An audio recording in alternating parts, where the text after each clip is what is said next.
বলিভিয়ায় pickup ট্রাকের সঙ্গে মুখোমুখি সংঘর্ষের পর একটি বাস নিয়ন্ত্রণ হারিয়ে রাস্তা থেকে পাশের গিরিখাতে পড়ে ২৫ যাত্রী নিহত হয়েছে। গেল ৩ মার্চ দেশটির দক্ষিণাঞ্চলের পোতোসি শহরের কাছে এ দুর্ঘটনা ঘটে। এ সময় আরও অন্তত ২৬ জন গুরুতর আহত হয়েছে।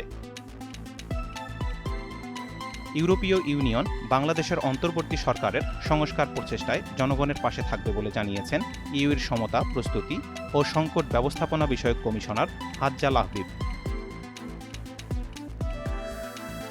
আঘাতপ্রাপ্ত কিন্তু অনুপ্রাণিত স্টানস্টেড বিমানবন্দরের একটি ছোট কক্ষে কয়েকজন সাংবাদিকদের কাছে এভাবেই প্রেসিডেন্ট জেলেনস্কির সফর সঙ্গীদের একজন তার মনোভাব ব্যাখ্যা করেন।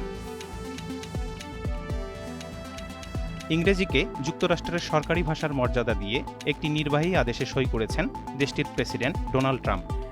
ইতিহাসে প্রথমবারের মতো কেন্দ্রীয়ভাবে স্বীকৃত জাতীয় ভাষা পেল যুক্তরাষ্ট্র। ইউক্রেনে শান্তি প্রতিষ্ঠায় রাশিয়া মোটেও গুরুত্ব দিচ্ছে না এমন অভিযোগ করেছেন দেশটির প্রেসিডেন্ট ভলোদিমির জেলেনস্কি। গেল ৩ মার্চ তিনি হুঁশিয়ারি দিয়ে বলেছেন, একমাত্র নিরাপত্তার গ্যারান্টি ৩ বছরেরও বেশি সময় ধরে চলা এই সংঘাতের অবসান ঘটাতে পারে।